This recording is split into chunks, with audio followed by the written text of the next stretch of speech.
साथियों नमस्कार। आज हम बात करने वाले हैं एडजुडिकेटिंग अथॉरिटी पे। यदि आप prevention of money laundering act 2002 को पढ़ेंगे तो शुरुआत में सेक्शन 2 का सबसेक्शन 1 का क्लॉज नंबर ए परिभाषित करता है एडजुडिकेटिंग अथॉरिटी को।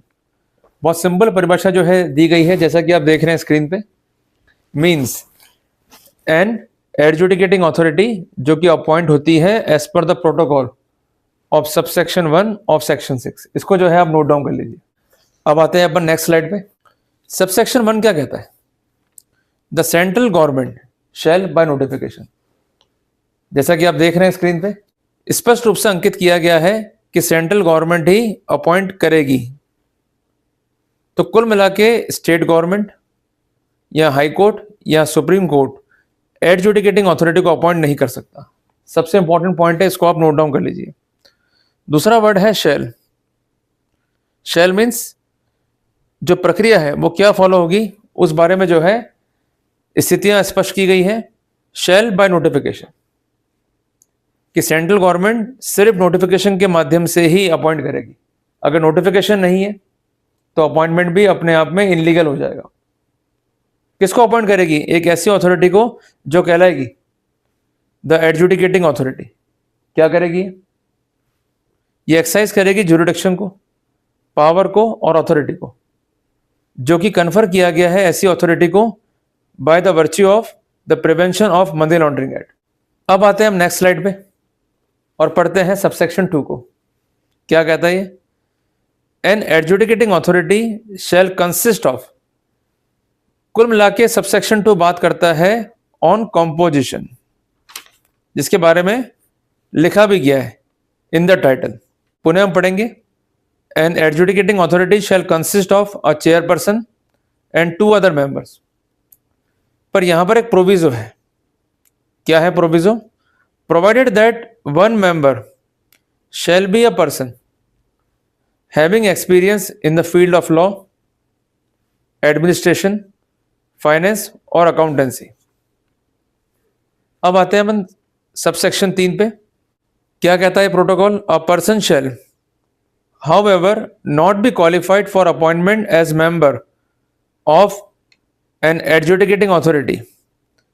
पहली बात है in the field of law unless he is qualified for appointment as district judge, कि वही व्यक्ति क्वालिफाइड है इस पदवी के लिए एज अ मेंबर, जो कि योग्यता रखता है to be appointed as a district जज, या वो मेंबर रहा हो इंडियन लीगल सर्विस का, या उसने कोई ऐसी पोस्ट को होल्ड किया हो जिसको हम कहेंगे grade 1 post of that service. Service से क्या अभिप्राय है? इंडियन लीगल सर्विस से। जहां तक बात है in the field of finance, accountancy या एडमिनिस्ट्रेशन की, तो उस सिनेरियो में वही क्वालिफिकेशन पोजेस करनी होगी जो कि प्रिस्क्राइब जो है की गई है। आप यहां पर एक बात नोट कर लीजिए।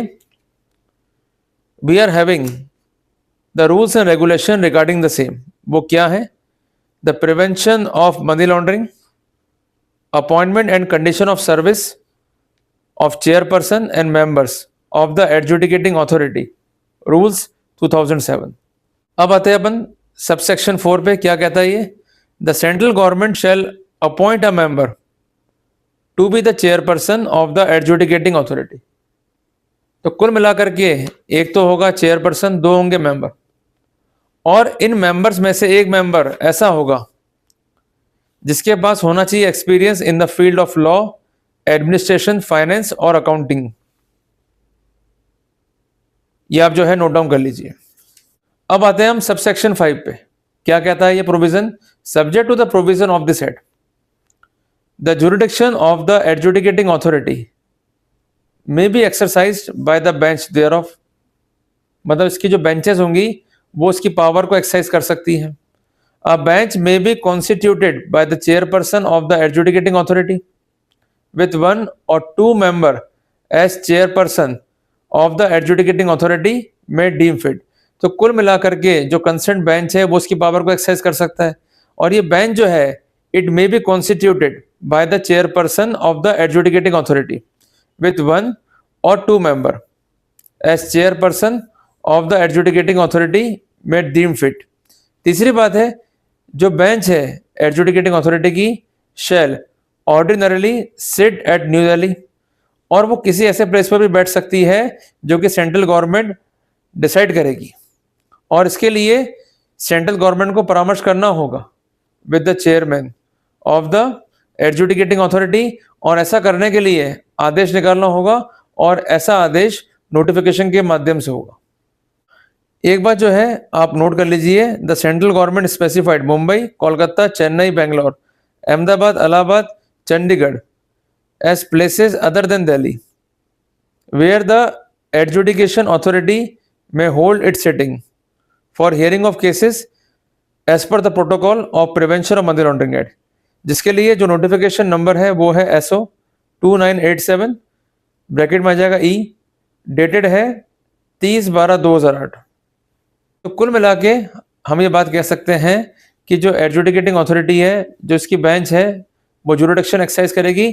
इस बेंच में एक चेयरपर्सन और 2 मेंबर्स तो होंगे ही होंगे, पर अगर लगता है चेयरपर्सन को कि एक मेंबर के साथ भी quorum पूरा हो जाएगा, तो ऐसा करने के लिए वो सक्षम है as per the protocol of section 6 subsection 5 clause number B.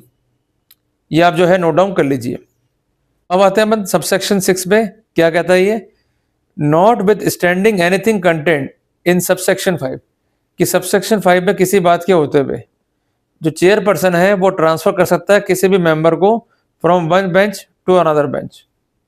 तो कुल मिला के डिस्क्रिशन जो है वो चेयरपर्सन का ही चलेगा in the matter of transfer of the concern member.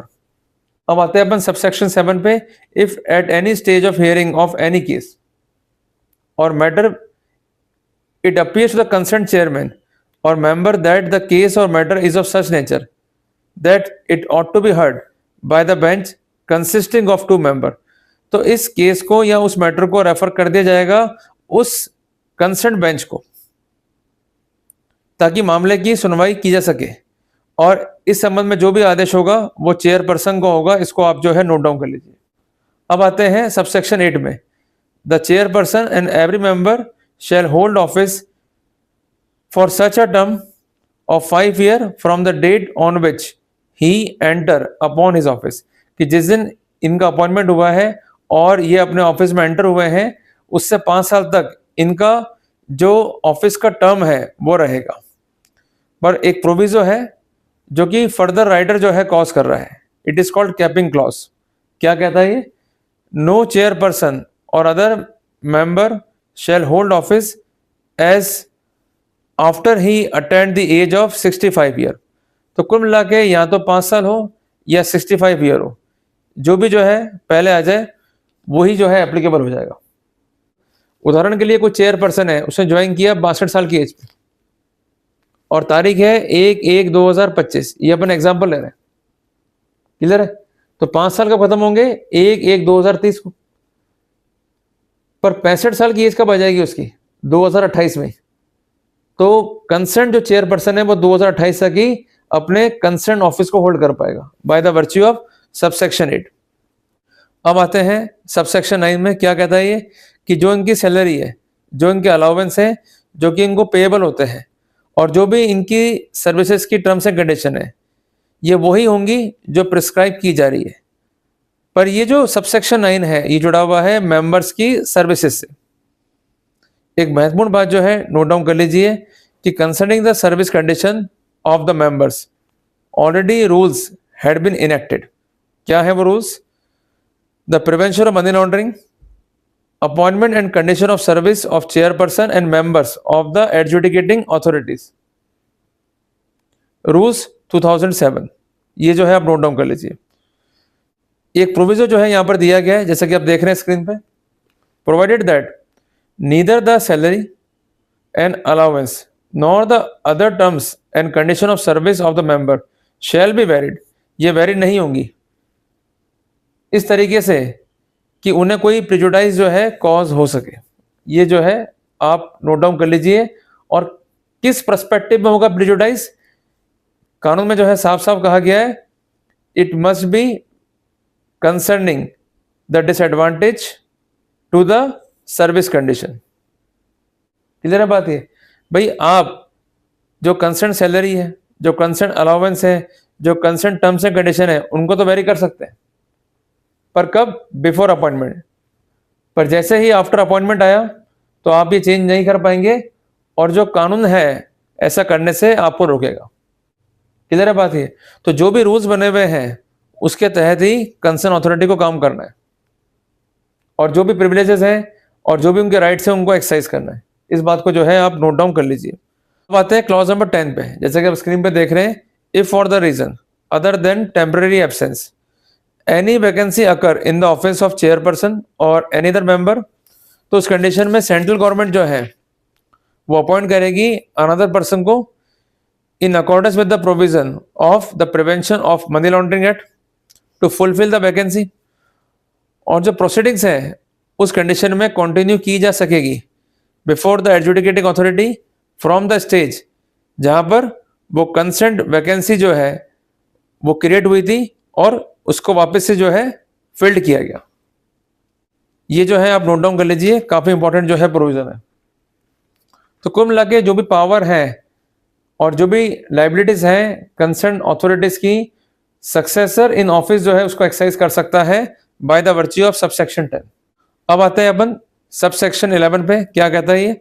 The chairperson और any other member by notice in writing under his hand address to the central government resign from his office.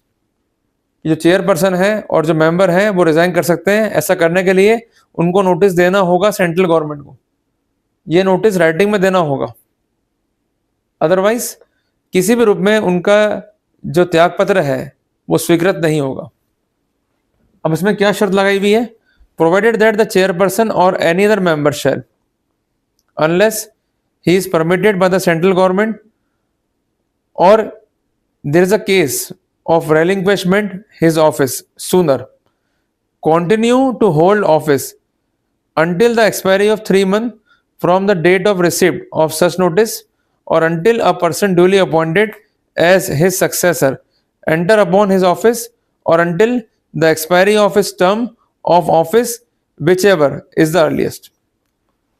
तो कुल मिला के बहुत छोटी सी बात जो है समझ में आती है कि चेयरपर्सन या अदर मेंबर जो है ये इस्तीफा दे सकते हैं। ऐसा इस्तीफा राइटिंग में होगा, सेंट्रल गवर्नमेंट को एड्रेस किया जाएगा and it must indicate the fact regarding the resignation. और प्रोविजन को जो है पुनः समझिए, जो कंसर्न चेयरपर्सन है या जो कंसर्न अदर मेंबर है shall continue to hold office until the expiry of 3 months from the date of receipt of such notice, कि वो नोटिस दे भी दिया गया है उसके बावजूद भी अगले 3 माह तक ऑफिस को होल्ड करना पड़ेगा। क्लियर हो गया आपने को? और ऐसा अगर नहीं होना है तो उसके लिए लिखित में आदेश होना चाहिए सेंट्रल गवर्नमेंट का, इसको कहते हैं permission. Apart from that there must be an order regarding the relinquishment from the office. अगर दोनों ही कंडीशन सेटिस्फाई नहीं हो रही है तो 3 महीने तक होल्ड करना होगा ऑफिस को फ्रॉम द नोटिस पीरियड। दूसरी इंपॉर्टेंट बात यह है until a person duly appointed, अगर कोई पर्सन अपॉइंट हो गया उनके प्लेस पे या सक्सेसर जो है उनके ऑफिस में एंटर हो गया है, तो ऐसे सिनेरियो के अंदर भी ऑफिस जो है इमीडिएटली वैकेट हो जाता है प्रीवियस चेयरपर्सन या मेंबर का। और तीसरी महत्वपूर्ण बात क्या है? Until the expiry of his term office which ever is earliest, कि जो कंसर्न ऑफिस है उसका अगर टर्म जो है एक्सपायर हो गया है तो ऐसे सिनेरियो में भी जो प्रीवियस चेयरपर्सन है या मेंबर है उनका जो ऑफिस है वो वैकेट हो जाएगा। इन तीनों शर्तों में से जो शर्त पहले आएगी उसको फॉलो कर लिया जाएगा। ये आप जो है नोट डाउन कर लीजिए। अब आते हैं सबसेक्शन 12 पे। द चेयरपर्सन और any other member shall not be removed from the office except by an order made by central government, और ऐसा ऑर्डर करने के लिए reasonable opportunity of being heard जो है देना होगा। अब आते हैं सबसेक्शन 13 पे। In the event of occurrence of any vacancy in the office of chairperson by the reason of his death, या उसने रिजाइन कर दिया हो या कुछ भी वो, सीनियर मोस्ट मेंबर जो है वो एक्ट करेगा as chairperson of the adjudicating authority, और ये तब तक रहेगा अरेंजमेंट जब तक कि कोई नया चेयरपर्सन अपॉइंट ना हो जाए, as per the protocol of prevention of money laundering act.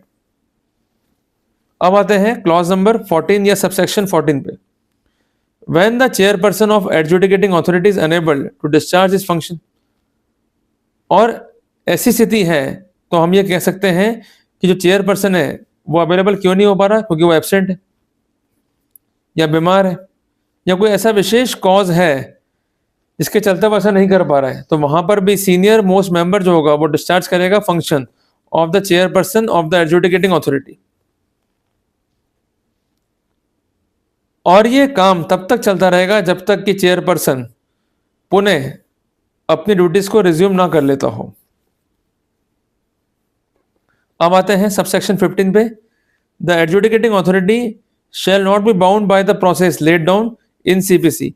जो कंसर्न एडजुडिकेटिंग अथॉरिटी है ये बाउंड नहीं है सीपीसी के प्रोसेस से, ये गाइड होंगी by the principle of natural justice. सबसे इंपॉर्टेंट फैक्ट जो है आप नोट कर लीजिए यहां पर, जिसका मतलब क्या है कि कंसर्न अथॉरिटी जो है वो बाउंड है to hear both the parties before passing any order.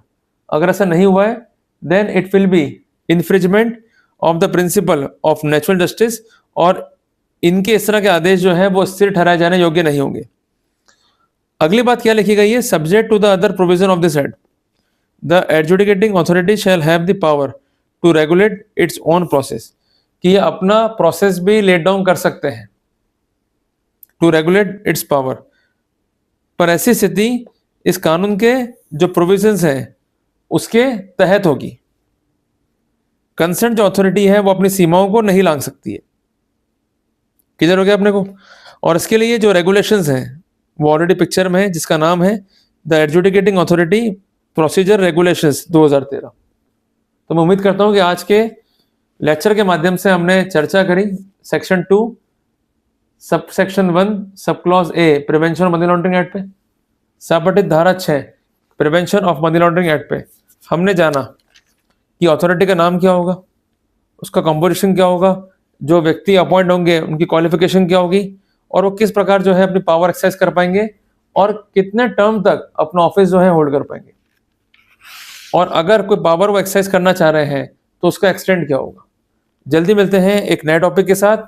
Till then जय हिंद जय भारत।